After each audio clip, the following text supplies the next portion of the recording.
नमस्कार दर्शकों, जेके प्राइम में आपका स्वागत है और मैं हूं विनोद कुमार। दर्शकों, मौसम कहर बरपा रहा है। मौसम के चलते जम्मू श्रीनगर हाईवे 3 दिनों से बंद है और कल भी खुलने की संभावना ही नहीं है। और कहा जा रहा है कि सरकार ने या यातायात विभाग ने यह फैसला लिया है कि कल भी यहाँ से गाड़ियाँ उस ओर नहीं जाएंगी। तो आप अंदाजा लगा सकते हैं कि जम्मू श्रीनगर हाईवे एक छोटी सी पस्सी गिरने के लिए कितनी देर बंद रहता है। और अब तो बर्फबारी भी हो रही है और बारिश भी हो रही है, लेकिन ड्राइवर, क्लीनर हो या आम लोग हो, उनको दिक्कतों का सामना करना पड़ रहा है। हजारों की तादाद में जम्मू से लेकर के सांबा तक, श्रीनगर से लेकर सांबा तक, टनल से लेकर सांबा तक, यहाँ पर हजारों की तादाद में गाड़ियां खड़ी हैं और अभी तक रेंगने की स्थितियां में भी नहीं।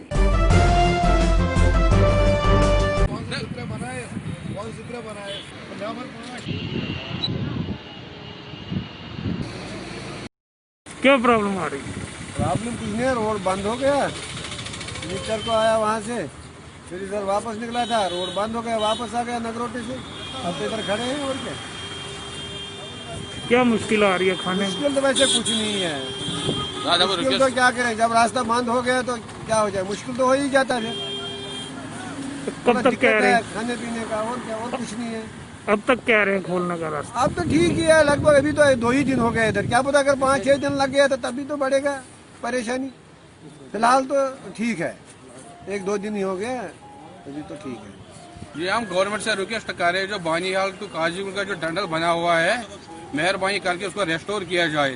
ये रोड बंद होने की वजह तो सबसे बड़ी चीज है कि टनल और शैतान नाले, इसकी वजह से तो जो भी गाड़ियां बंद होती है, वन वे जो बंद होता है, उसका मेन कारण जो है वो खाली इसी टनल का है, जवाहरलाल टनल का। हम गवर्नमेंट से रिक्वेस्ट कर रहे हैं कि वो मेहरबानी करके जो बानीहाल टू काजीगुंड का टनल बना हुआ है उसको छोड़ दिया जाए, ताकि वन वे जो सिस्टम है वन वे का, ये खत्म हो जाए। दर्शकों, जम्मू संभाग की बात करें तो मैदानी इलाकों में भरपूर बारिश हो रही है और पहाड़ी इलाकों में लगातार हिमपात हो रहा है। हिमपात होने के कारण कहीं ना कहीं काफी सारे एरिया कट चुके हैं। वो क्षेत्र कटने के कारण वहां पे आपातकालीन या यूं कहिए कि जो आवश्यक वस्तुएं हैं उनकी कमी आ चुकी है और प्रशासन उसको लेकर के तत्पर है और लोगों तक आवश्यक वस्तुओं को पहुंचा भी रहा है। बिजली पानी की समस्या भी एक बड़ा संकट बनकर सामने आई है।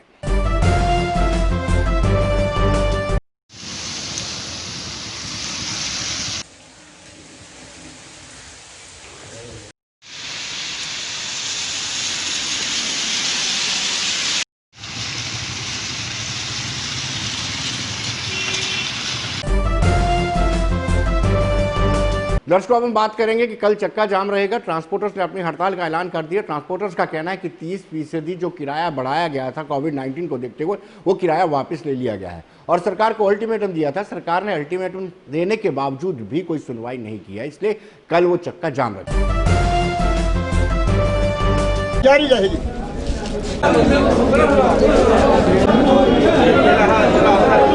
देखो, हमने पिछले हफ्ते भी प्रेस कॉन्फ्रेंस हुई थी हमारी, उसमें गवर्नमेंट हमने टाइम दिया था 1 हफ्ते का, लेकिन 1 हफ्ते तक भी गवर्नमेंट ने हमारे साथ कोई बुलाया नहीं है, कोई डिस्कस नहीं हुई। कोई कल ट्रांसपोर्ट कमिश्नर के साथ मीटिंग हुई थी, वो बोल रहे थे कल आप डेफर करो, लेकिन कोई ऐसे आश्वासन है, कोई ऊपर हाई लेवल के साथ कोई मीटिंग नहीं हमारी हो रही, कोई कुछ नहीं है।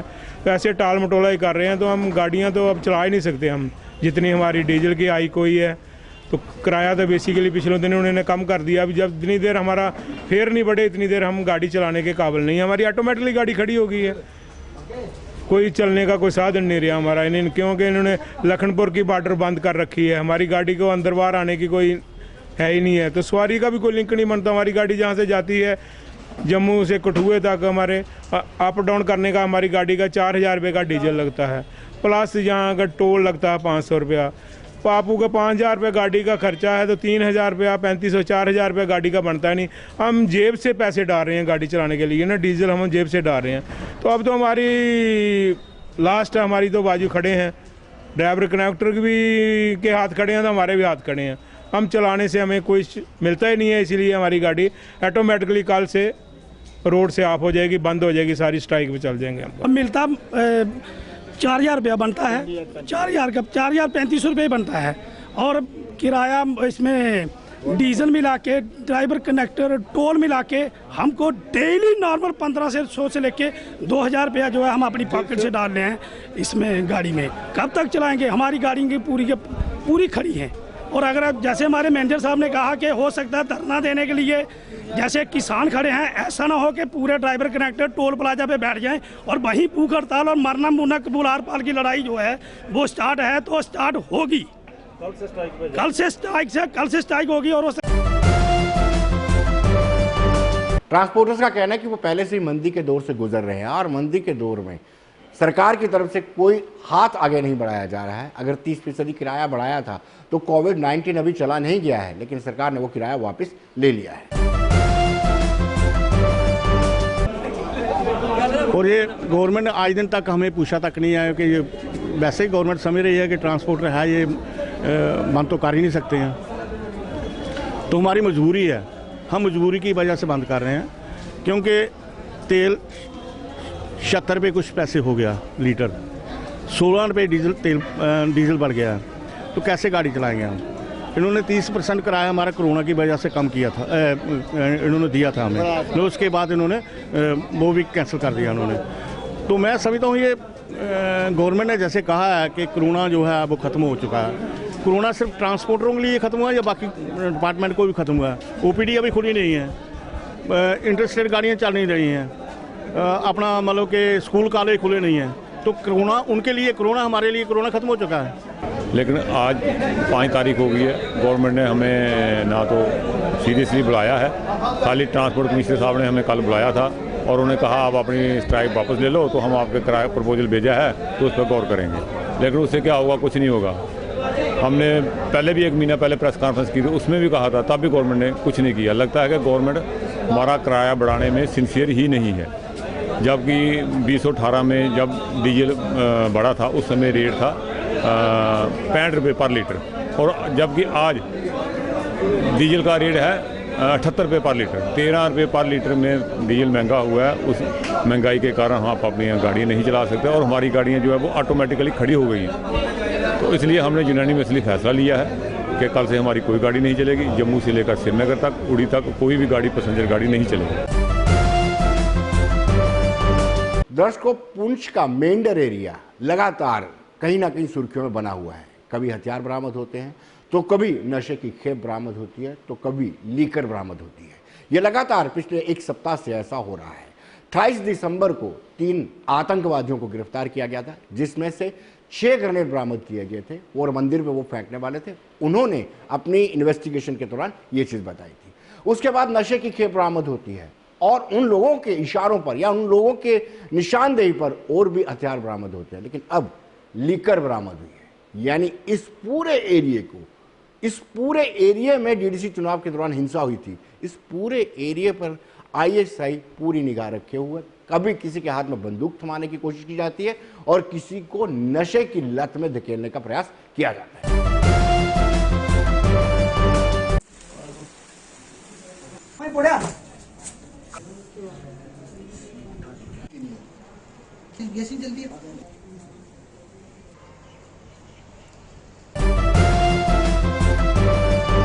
दर्शकों, कल की बात करेंगे तो कल चैम्बर में नामांकन वापस लेने की आखिरी तारीख है और कल ही पता चल पाएगा कि चैम्बर के चुनाव किस दिशा में जाते हैं। और इस बाबत हमने वहाँ जज सुरेश शर्मा, जो रिसीवर अपॉइंट किए गए हैं, रिटायर्ड जज सुरेश शर्मा, उनसे बातचीत की। आइए देखते हैं उनका क्या कहना है। तो दर्शकों, चैम्बर ऑफ कॉमर्स के चुनाव को लेकर के कल का दिन यानी 6 जनवरी एक इम्पॉर्टेंट दिन है। कल नामांकन वापस लेने की तिथि है और इसलिए महत्वपूर्ण माना जा रहा है। और दूसरी बड़ी बात यह है कि chamber of commerce and industry Jammu का एक ऐसा रोल रहा है कि वो एक प्रेशर ग्रुप के तरह काम करती रही है। लैंड रो की एजिटेशन हो या बाकी दिग्गज एजिटेशन हो, सेक्रेटरी की एजिटेशन हो, चैम्बर ऑफ कॉमर्स ने एक इंपॉर्टेंट रोल अदा किया है। लेकिन इस बार चैम्बर की इलेक्शन जो है वो कंडक्ट करवाई जा रही है और इलेक्शन कमिश्नर बनाया गया है रिटायर्ड जज सुरेश शर्मा जी को, और उनसे हम सीधे बातचीत करेंगे। सुरेश जी, आपका स्वागत है। नमस्कार जी, धन्यवाद। जी सुरेश जी, बड़ा चैलेंजिंग है इस इलेक्शन को कंडक्ट कराना, किस तरीके से आप इसको मानते हैं? चैलेंजिंग तो है, बट ये है कि मुझे पूरा विश्वास है कि ये इलेक्शन स्मूथली होंगे और फेयरली होंगे। तो मैं तो मानता हूँ कि ऊपर वाला साथ में है, तो और बाकी जो बार मेंबर इनका अपना जो चैम्बर के मेंबर्स हैं उनका भी सहयोग मुझे पूरा मिल रहा है, और साथ में कैंडिडेट्स जो हैं जो इस इलेक्शन के लिए लड़ रहे हैं वो उनका भी समर्थन मुझे पूरा मिल रहा है। तो मुझे पूरी उम्मीद है कि ये इलेक्शन जो होंगे अच्छी तरह होंगे और फेयरली होंगे और पीसफुली होंगे। जी जैसा सवाल ये पैदा होता है कि कोई भी इलेक्शन हो, उस इलेक्शन में इस तरह की शिकायतें ज़रूर आती हैं कि मॉडल कोड ऑफ कंडक्ट की वायलेशन हो रही है। और इस चैम्बर इलेक्शन में हम अक्सर देखते थे कि बड़ी बड़ी दावतें होती थी, देर रात तक डिनर चलते थे, लीकर पार्टी चलती थी। क्या इस वक्त आपके पास कोई ऐसी शिकायत आई है कि मॉडल कोड ऑफ कंडक्ट की वायलेशन हुई है? एक्चुअली क्या है कि मॉडल कोड ऑफ कंडक्ट हमने इशू किया था 28 जब स्क्रूटनी हुई थी, उसके साथ ही हमने वो इशू सबकी सहमति से और ज़्यादा पहले इशू किया था। तो उसमें सबकी सहमति ली गई थी, उनमें सबने दस्तखत भी किए उस पर। और उसके बाद मैंने कल ही एक कमेटी बनाई है जो एक बार इनके अपने चैम्बर के जो काफ़ी सरकर्दा जो मेंबर्स हैं, जो काफ़ी रिस्पेक्टेड मेंबर्स हैं इसके चैम्बर के, तो वो कमेटी को मैंने डिसिप्लिनरी कमेटी का भी इख्तियार दिए हैं।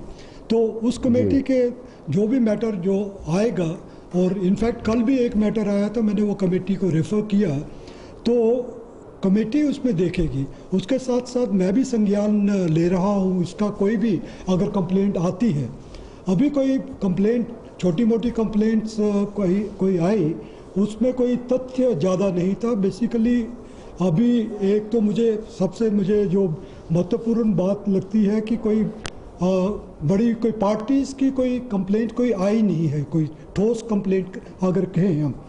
तो एक और इसमें एक निर्णय कल मैंने लिया था, उसमें एक सिविल सोसाइटी के एक बड़े एमिनेंट हमारे सिटीज़न हैं जो पुराने एक्स ब्यूरोक्रेट हैं, Shri Ajay Khajuria, retired KS officer, उनको मैंने एक जो इंडिपेंडेंट ऑब्जर्वर नियुक्त किया है, सो दैट कि एक इंडिपेंडेंट फीडबैक जो सिविल सोसाइटी की तरफ से भी आएगी कि ये इलेक्शन कैसे हो रहे हैं। तो मुझे पूरा यकीन है कि एक बहुत बड़ा निर्णय सिविल सोसाइटीज़ के इलेक्शंस के संदर्भ में मैं कहूँगा ये है कि एक सिविल सोसाइटी के जो रिप्रेजेंटेटिव की तरह वो काम करेंगे, और एक इंडिपेंडेंट और न्यूट्रल जो उनकी अपनी ऑब्जर्वेशन है, अपना उनका जो इलेक्शन के प्रति जो भी कोई उनकी अपनी जो और फीडबैक है वो देंगे उसमें। तो एक आई थिंक वो भी एक एडिशनल सिक्योरिटी आई से कि वो है कि जो इंटेग्रिटी जो इसकी इलेक्टोरल प्रोसेस की है वो लाएगा, और उसके साथ ट्रांसपेरेंसी और अकाउंटेबिलिटी उसके साथ इंश्योर होगी। जैसा आप इलेक्शन कंडक्ट करवा रहे हैं, क्या जो चैम्बर ऑफ कॉमर्स का कॉन्स्टिट्यूशन है उसके मद्देनजर ही इलेक्शन कंडक्ट करवा रहे हैं, या आपको कुछ ज़्यादा अधिकार दिए गए हैं कोर्ट की तरफ से कि आप अपनी तरफ से भी कुछ फैसला ले सकते हैं? जैसे आपने इंडिपेंडेंट ऑब्जर्वर नियुक्त किया है, क्या ये कॉन्स्टिट्यूशन के मुताबिक किया है? नहीं, एक्चुअली क्या है कि एक तो कोर्ट ने मुझे अपॉइंट किया है रिसीवर, बेसिकली रिसीवर उसके 2-3 काम हैं। एक तो मैनेज करना, एडमिनिस्टर करना चैम्बर को, दूसरा इलेक्शन कंडक्ट करवाने का। इलेक्शन कंडक्ट करवाने का कोर्ट ने मुझे पूरे इख्तियार दिए हैं। तो उसमें चैम्बर का कॉन्स्टिट्यूशन भी है, और जो मेरे इख्तियार एज ए रिसीवर इस इलेक्शन को फेयर तरीके से कराने के हैं, मैं उसको मद्देनज़र रखते हुए सारा जो प्रोसेस है मैं करवा रहा हूँ। इसमें जैसे अदरवाइज तो जो कमेटी चैम्बर की बनती थी इलेक्शन करवाने की, since I am a receiver, तो मुझे एज ए रिसीवर पूरा अख्तियार है इलेक्शन करवाने का। तो उसी के नज़रिए उसी को मद्देनज़र रखते हुए जैसे स्टाफ जो इलेक्शन करवाएगा, कहाँ पे जो सारा वो डिसीजंस है वो मैं खुद इस बतौर रिसीवर ले रहा हूँ। उसमें कॉन्स्टिट्यूशन थोड़ा मुझे कॉन्स्टिट्यूशन से थोड़ा हट के जाऊँ, उसके थोड़ा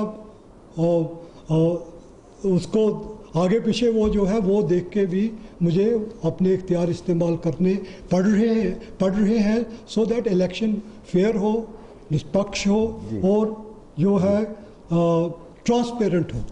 इसके लिए मुझे वो सारे जितने मेरे लिए इसके लिए इलेक्शन मैनुअल जो है वो भी एक इम्पॉर्टेंट डॉक्यूमेंट है जिसमें कि इलेक्शन कैसे करवाए जाएं, वो भी मैं एक मद्देनज़र रख के और उसको भी मैं कंसिडर करके इलेक्शन करवाने जा रहा हूँ। जैसे model code of conduct violate ना हो, कोई डिस्टर्बेंस ना हो, वहाँ पे सोशल गैदरिंग जो है वो भी उस जो SOP उसको फॉलो करते हुए वो भी एक कन्फाइंड रहे उसी लिमिट के अंदर।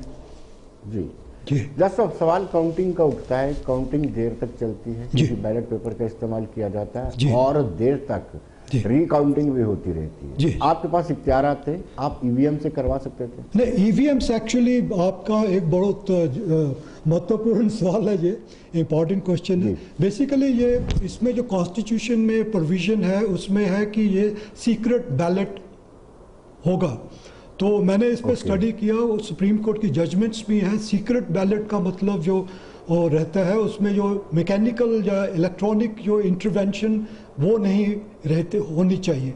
तो उसी को ध्यान में रखते हुए I went in for traditional जो इनका सिस्टम था वो जो पेपर बैलेट का उसको, इसलिए अदरवाइज मैं तो चाहता था कि EVMs के साथ होता और उसके काउंटिंग उसके साथ बहुत जल्दी हो जाती। उसके बावजूद हमने जो रखा हुआ है वो रखा है 4:30 बजे तक इसकी वो होगा, इलेक्शन होगा, पोलिंग होगी और उसके बाद इमीडिएटली 4:30 के बाद हम ये जितने भी बैलेट बॉक्सेस हैं शिफ्ट कर देंगे वहाँ ऑडिटोरियम में। तो वहाँ पे जो प्रोफेसर्स कॉलेज के हैं या स्टाफ है तो वो काउंटिंग वहाँ उन्हीं के ज़रिए हम करवाएंगे। तो मुझे यकीन है कि ये कोई पूरे 3-3.5 घंटे में हम कंप्लीट ये प्रोसेस पूरा करवा लेंगे। जैसा आखिरी सवाल आपसे, ये कोई स्ट्रेटेजिकल मूव था कि आपने स्क्रूटनिंग बड़ी पहले कर दी और पर्चा वापस लेने की डेट आपने 6 रखी, यानी बीच में टाइम दिया कि लोग अगर आपस में तालमेल बना सकते हैं?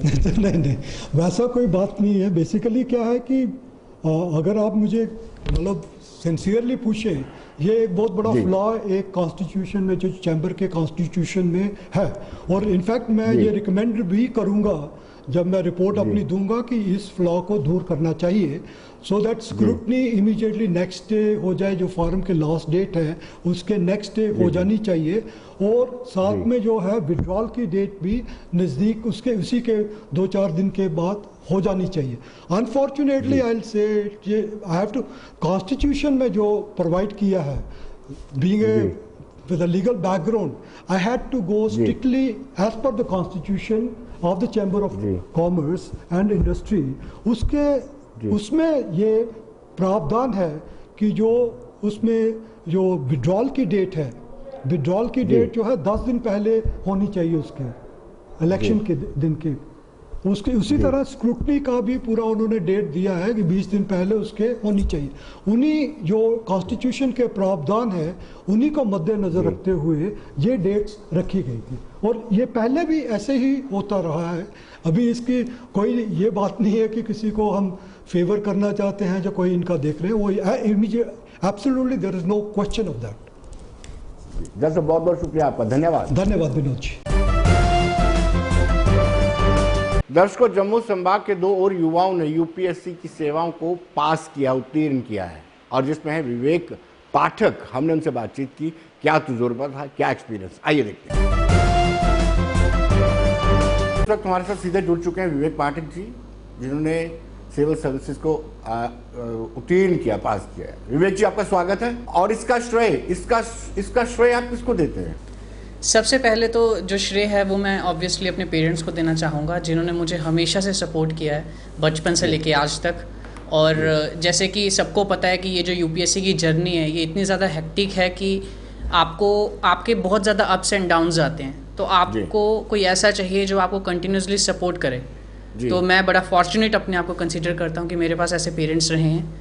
तो सबसे पहले मैं उनको देना चाहूँगा श्रेय, और उसके बाद भगवान को, कि उन्होंने मुझे ये अपॉर्चुनिटी दी कि आज मैं यहाँ पे बैठ के ये इंटरव्यू दे रहा हूँ और सिलेक्ट हो चुका हूँ। और उसके बाद ऑब्वियसली अपने आप को श्रेय देना चाहूँगा, जो अपनी पेशेंस जो थोड़ी सी शो की है, और साथ में जो हार्डवर्क उसके लिए। ये कितनी अटेम्प्ट थी आपकी, और हर अटेम्प्ट में आपने क्या क्या सीखा? ये मेरा 5th अटेम्प्ट था। ओके। और सबसे ज़्यादा इंटरेस्टिंग चीज़ मेरी जर्नी के बारे में ये रही है कि पहले 4 अटेम्प्ट्स में प्रीलिम्स भी मुझसे क्लियर नहीं हुआ था। ओके। इस एग्ज़ाम की 3 स्टेजेस हैं, प्रीलिम्स, मेंस और इंटरव्यू। पहले 4 स्टेजेस, पहली 3 प्रीलिम्स जो है वो पहले 4 अटेम्प्ट्स में मेरे से क्लियर नहीं हुआ था। ये फर्स्ट टाइम है कि मैंने प्रीलिम्स क्लियर किया था, और I have been very fortunate कि उसके बाद मैंने मेंस भी क्लियर कर लिया और इंटरव्यू भी क्लियर कर लिया। सो इस पूरी जर्नी के दौरान जो सबसे बड़ी सीख जो मुझे मिली है वो यही है कि लाइफ जो है उसमें स्ट्रगल है, लाइफ जो है उसमें चैलेंजेस हर मुकाम पे आते हैं आपके पास, हर टाइम पे चैलेंजेस आपके सामने होंगे, बट आपको चैलेंज को एक बर्डन की तरह नहीं देखना है, बल्कि चैलेंज को एक अपॉर्चुनिटी की तरह देखना है। सो आप परसिवरेंस रखें और अपनी तरफ से जितना आपसे हो सकता है अपना बेस्ट दीजिए बस।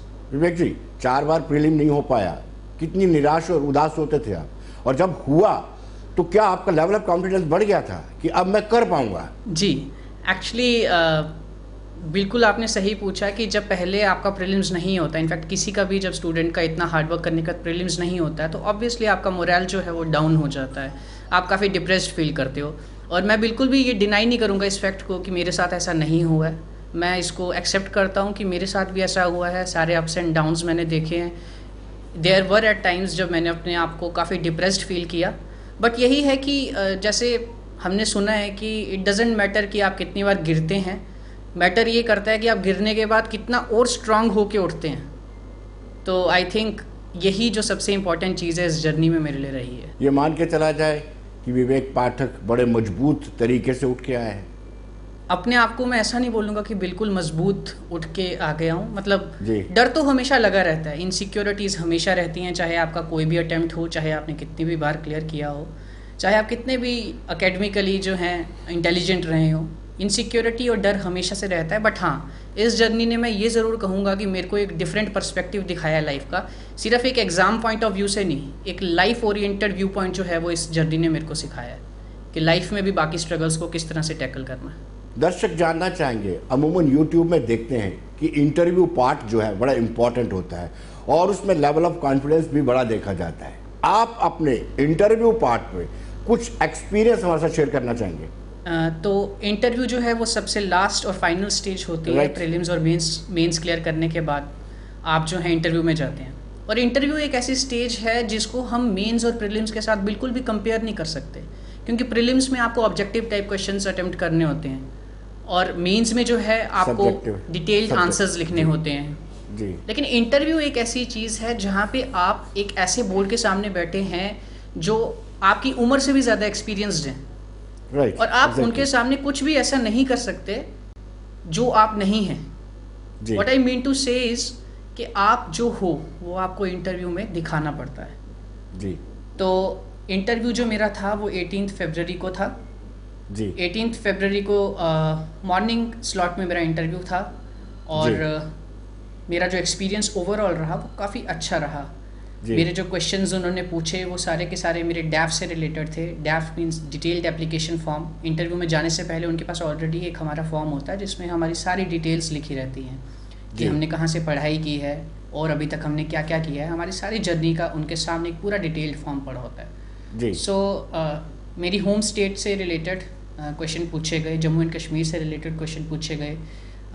मैं जैसे सोशियोलॉजी का स्टूडेंट रहा हूँ, मेरा सोशियोलॉजी ऑप्शनल भी था इस एग्ज़ाम में, तो सोसाइटी से रिलेटेड काफ़ी क्वेश्चंस पूछे गए, और भी काफ़ी जनरल अवेयरनेस रिलेटेड आपके ओपिनियन बेस्ड क्वेश्चंस काफ़ी पूछे जाते हैं जी। तो वो सब सिचुएशन बेस्ड क्वेश्चंस भी उन्होंने मुझे पुट किए। आई थिंक ओवरऑल एक्सपीरियंस काफ़ी अच्छा था, काफ़ी कुछ सीखने को मिला था उस दिन। 5 अगस्त 2019 को 370वें अमेंडमेंट होती है, 35A रिपील होता है, और 18 फरवरी को जैसे आपने कहा कि आपका इंटरव्यू होता है, क्या उसमें इस सवाल को पूछा क्या, व्हाट अबाउट 370 एंड 35A? हाँ, जब मैं अपनी इंटरव्यू की प्रिपरेशन कर रहा था जी। तो मुझे भी लगा था कि ये काफ़ी बर्निंग टॉपिक है इस टाइम पे और डेफिनेटली इसके ऊपर मेरा ओपिनियन ज़रूर पूछा जाएगा। राइट। लेकिन इंटरव्यू में जाने के बाद मैंने एक चीज़ रियलाइज़ की कि ऐसी चीज़ें जिनके ऊपर ओपिनियंस काफ़ी डिवाइडेड हैं, ऐसी चीज़ें जिनके ऊपर अभी भी डिबेट्स चल रही हैं, जिस पे जी। कोई एक डेफिनेट कंक्लूजन नहीं निकाला जा सकता उस पॉइंट ऑफ टाइम पे, नॉर्मली बोर्ड उन क्वेश्चंस को अवॉइड करना प्रेफर करता है। जी। वो आपको ऑब्वियसली जो है एक ट्रिकी सिचुएशंस में डालते हैं, बट वो सिचुएशंस ऐसी होती हैं जो एक तरह से बैलेंसिंग सिचुएशन हो जहाँ पे आप टैकल कर सकते हो। तो मेरे से तो ऐसा कोई क्वेश्चन रिलेटेड टू आर्टिकल 370 या 35A नहीं पूछा गया था। लेकिन आपने कहा सोसाइटी को लेकर के आपसे, जम्मू कश्मीर के सोशल इश्यूज को लेकर के आपसे बातचीत की गई, वो क्या इशू उन्होंने पूछे? ये जो दिन ब दिन जो रेडिकलाइजेशन जो है इंक्रीज हो रहा है, राइट, उसके ऊपर मेरे से क्वेश्चन पूछा गया था कि इसके ऊपर मेरा क्या ओपिनियन है और अगर मैं ऑफिसर बन जाता हूँ कल को तो किस तरीके से मेरे क्या सजेशंस रहेंगे इस इशू को टैकल करने के लिए। तो हाँ, इसके ऊपर हमारी थोड़ी सी डिस्कशन हुई थी और बाकी थोड़ा सा जो है वो JNK की ज्योग्राफी पे उन्होंने थोड़ा सा क्वेश्चन पूछा था। जी। लेकिन पाठक जी, आप ये मानते हैं कि सिस्टम में सुधार की ज़रूरत है, रिफॉर्म्स हमेशा ही रिक्वायर्ड रहते हैं, तो अगर हम सिस्टम में ही डाल जाएंगे तो हमारी जो एफिशिएंसी है, जो हमारी एबिलिटी है, वो कहाँ जाएगी? जी, आपका बिल्कुल जो आपने बोला मैं उससे बिल्कुल एग्री करता हूँ कि रिफॉर्म्स के जो पॉइंट है, जी, कोई भी हम देख लें जगह, कोई भी सेक्टर देख लें सोसाइटी में अपनी या इकोनॉमी में या पॉलिटिक्स में, पॉलिटिकल स्ट्रक्चर में, कहीं पे भी रिफॉर्म्स हमेशा जो हैं रहते ही रहते हैं, क्योंकि टाइम चेंज होता है, सिचुएशंस चेंज होती हैं, उसके साथ जो है रिफॉर्म्स आर ऑब्वियसली नेसेसरी।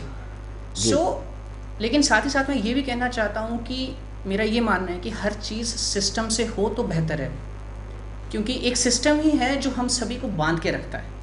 तो अगर हमें रिफॉर्म्स भी करने हैं तो वो रिफॉर्म्स इस तरह से करने हैं कि जिसमें जितने भी सेक्टर्स हैं, जितने भी डिफरेंट स्टेक होल्डर्स हैं, वो सब उनका मैक्सिमम जो है बेनिफिट हो पाए। तो ऑब्वियसली सिस्टम में रहकर सुधार करना बहुत बेहतर माना जाएगा मेरी तरफ से, इंस्टेड ऑफ सिस्टम के अगेंस्ट जाके सुधार करना या बहुत कोई रेडिकल सुधार करना। एक बार फॉर्मर प्राइम मिनिस्टर खुद राजीव गांधी ने ऐसा बोल दिया था कि 100 रुपया या 1 रुपया ऊपर से चलता है तो नीचे मात्र 10 रुपये ही लगते हैं। वो सिस्टम बन चुका था। अगर वही सिस्टम अडॉप्ट हम करते रहते तो आज कहाँ हमारी डेवलपमेंट हो पाती? जी बिल्कुल सही, उस टाइम पे ये बोला गया था और कई हद तक ये बात बहुत सारी रिपोर्ट्स और कमेटीज़ जो बनी थी इस चीज़ को स्टडी करने के लिए, उन्होंने ये चीज़ एंड में ऑब्वियसली उन्होंने कंक्लूजन में अपने लिखी थी। मैंने भी कई रिपोर्ट्स ऐसे पढ़ी हैं जिसमें उन्होंने लिखा था कि जितना टॉप से पैसा आता है और रिसोर्सेज आते हैं, नीचे ग्रास रूट लेवल्स पे हमेशा उसका एक मिनिमल परसेंटेज पहुंचता है। तो आई थिंक ये आपने जो रिफॉर्म की बात की, ये सबसे बड़ा जो रिफॉर्म है इसी चीज़ में लाया जा सकता है। और रिसेंटली जो डिजिटलाइजेशन हो रहा है, जो डिजिटल इंडिया का एक ड्रीम देख रहे हैं हम सब, आई थिंक जैसे डायरेक्ट बेनिफिट ट्रांसफ़र स्कीम जो है शुरू हो चुकी है काफ़ी देर से, आई थिंक ये सब जो रिफॉर्म्स जैसे जैसे एफिशिएंसी के साथ अच्छे होंगे तो हम बिल्कुल जो है प्रोग्रेस करेंगे और एफिशिएंसी इंक्रीज़ होगी। क्या आपको नहीं लगता है कि डिस्पोजल ऑफ फाइल्स जल्दी होनी चाहिए, टाइमली होनी चाहिए? पेंडेंसी लोगों को जस्टिस नहीं दिला पाती। अगर फाइल पेंडिंग पड़ गई तो समझो वो पेंडिंग पड़ गई। बिल्कुल आपकी बात सही है कि justice delayed is justice denied. मैं बिल्कुल इस चीज़ से एग्री करता हूँ और आई थिंक हमारे सिस्टम को और पूरे ब्यूरोक्रेटिक स्ट्रक्चर को इस चीज़ के लिए स्ट्राइव करना चाहिए कि जितना जल्दी हो सके प्रॉब्लम्स को सॉल्व किया जाए और जस्टिस जो है जल्दी से जल्दी सबको दिया जाए। विवेक जी, बहुत बहुत शुक्रिया आपका, बहुत बहुत शुभकामनाएं हमारी तरफ से, धन्यवाद। तो दर्शकों, बने रहिए देश दुनिया की खबरों के लिए और मुझे दीजिए इजाजत। नमस्कार।